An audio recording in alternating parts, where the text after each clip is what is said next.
Good evening and welcome back to London Weekend Television, where our entertainment of programmes this weekend begins now with the news at 5:40 from ITN.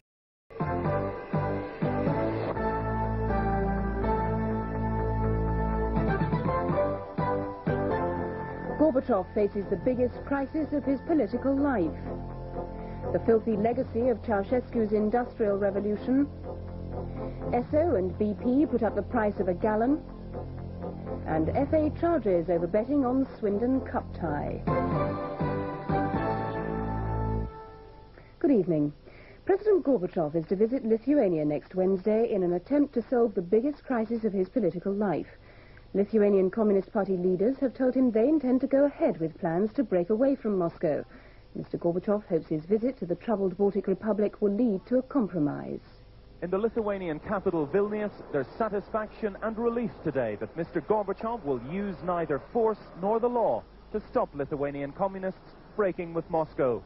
The compromise after yesterday's lengthy talks is that the Lithuanians will keep their republic within the Union. They said this solution was Mr. Gorbachev's. It did not reflect the view of his colleagues on the powerful Central Committee. The Soviet leader will go to Lithuania next week, and for 3 days will hear their views of their future. We don't want to be a province of Russia. We are not separatists. We are not nationalists. What we want is the Commonwealth of the Soviet Union, or Soviet Union's common market. That's it. Hardline communists are dismayed at the course of events. These are the Lithuanians who've stuck with Moscow and who may be swept aside in the Republic's elections next month. What's happening, he says, is one step on the road to the breakup of the Soviet Union, and that might destabilize the whole world. Mr. Gorbachev is now preparing for his first trip to Lithuania, indeed the first trip by any communist leader since Lenin. The other Baltic republics, Latvia and Estonia, are preparing to take the same path as the Lithuanians. They all want more freedom from Moscow, and Mr. Gorbachev appears willing to give in. Vilnius, ITN, Moscow.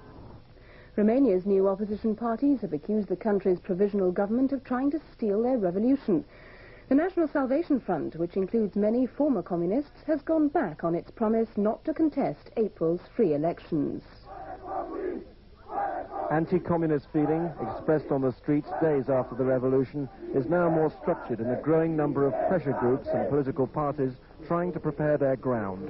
The National Christian Peasants' Party is the largest contender, but it says the National Salvation Front is dominated by former communist leaders who are now planning to contest the elections. We consider that the revolution has been stolen from us. The party also complains it isn't having a say in the way elections in April are organized because former communists are in control. Building, and television, radio, newspaper, they are all. We are nothing. The front denies that it's a political party and insists that there's nothing extraordinary about an interim government fielding candidates in the election.